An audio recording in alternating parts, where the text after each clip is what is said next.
and thinking about things that were not always easy or clear. There's been a lot of conversations around the whole resolution process and how that spoke into how that came into our process as a Future Church Summit. And in a lot of ways, we were trying to merge the delegate process with the Future Church process, which was two different processes. And one of those pieces that we're trying to do the merge between the two was the resolution. And so I'm wondering, Isaac, if you can kind of just speak to how we as a group interacted around the resolution, why a resolution, and what our role was with the development of that. Yeah, one of the early on when we first met together and dreamed this Future Church Summit and what it would mean for the life of our church, we realized that as Mennonites, we like to get together and talk and do discernment, and then we're not sure what to do after that. So if we come up with stuff, we're not sure what it does. And so we decided that it would be helpful to have a resolution presented to the delegates that would say, look, the discernment, the conversation that we did together in the Future Church Summit would be in some sense a direction, binding for us as a denomination.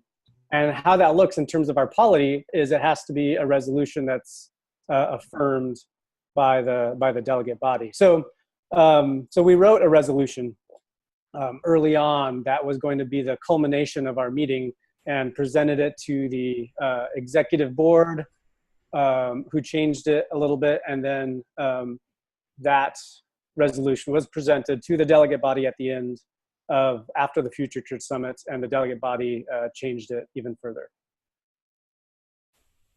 Okay, so that's the great mystery. The resolution process. It was pretty straightforward on our end of how it came into our process. I don't know if anybody else wants to speak to that.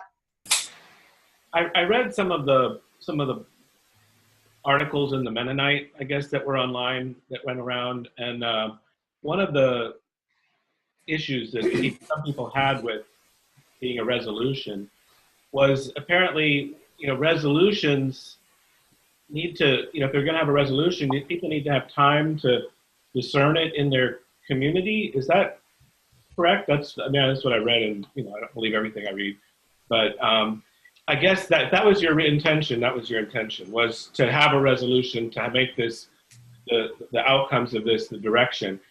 I also thought, I've heard that this was actually to be the beginning of a conversation and not, this is the end of the conversation. Is that, so I've kind of heard mixed messages, and I just jumped in when I jumped in. So. Okay, so what I will say is, yes.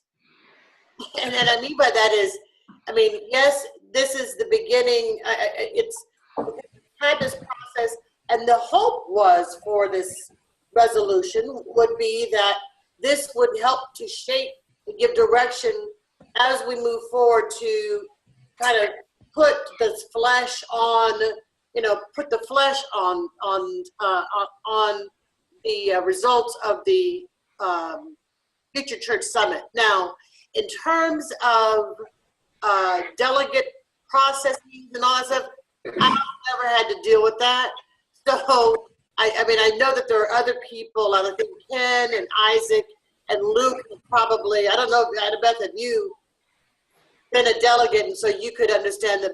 But my understanding is the resolution was a way of pulling it together and say, these are the hopes and the dreams for the future of the church, and and let's begin to move forward with these revelations.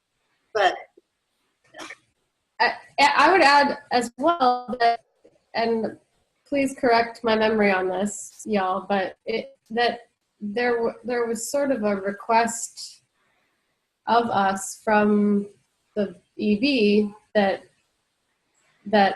an outcome of this be something to direct their work.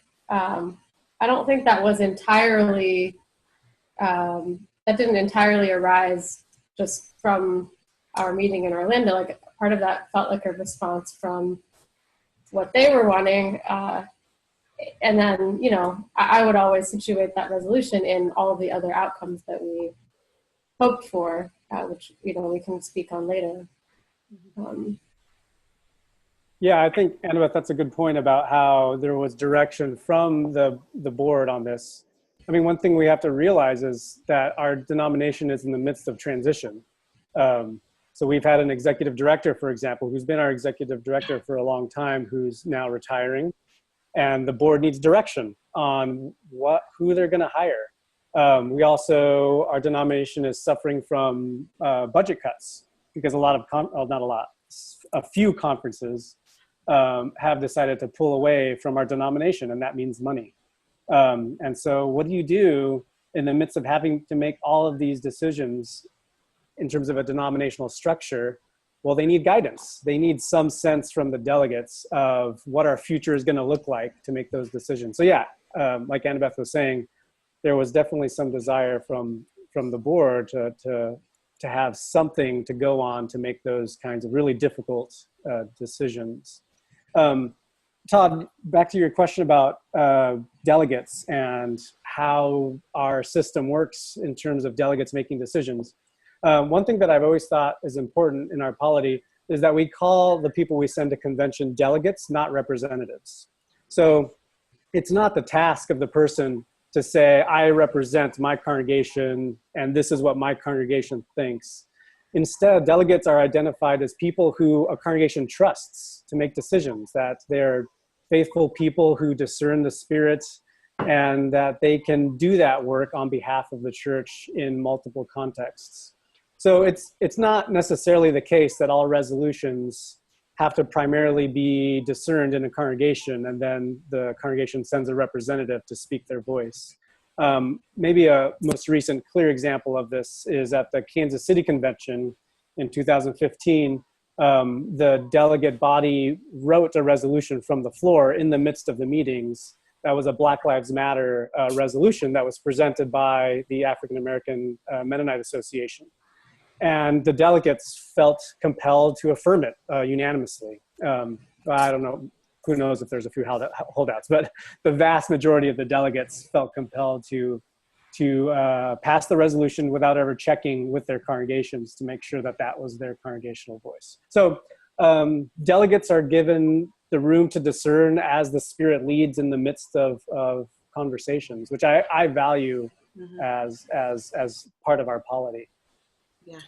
And I agree with that explanation, Isaac. I think there are people who still fall or think that they are representatives, or their congregation is very clear. You need to vote the way we have said. So it does create different perspectives even on what that role means. I have always felt as a delegate, I've been entrusted to vote what is on my heart and as the Spirit leads. But I've been at tables where that's not been true for other members at delegate assemblies in the past. I also recognize that in our resolution process with the Future Church Summit, there's this angst over, is the outcome of the summit being prescriptive? And when I look at it, even when I knew the processes we were going through, I knew that we were identifying what is core and important to us as a believer's church. And we're not saying these are the programs we should do and these are the programs we shouldn't do. And yet there are people who've been very fearful that somehow the body is going to tell all the agencies exactly what they need to do, or, a whole list of items that go along with a prescriptive approach. And hence the pushback against words like the direction for the church. Yeah. Thank you, everybody. I think that was a really robust and rich conversation about, even probably better than I could have hoped for, about how that whole thing worked out. And Todd, thanks again for bringing in kind of the outside perspective of like what people may be wondering or thinking.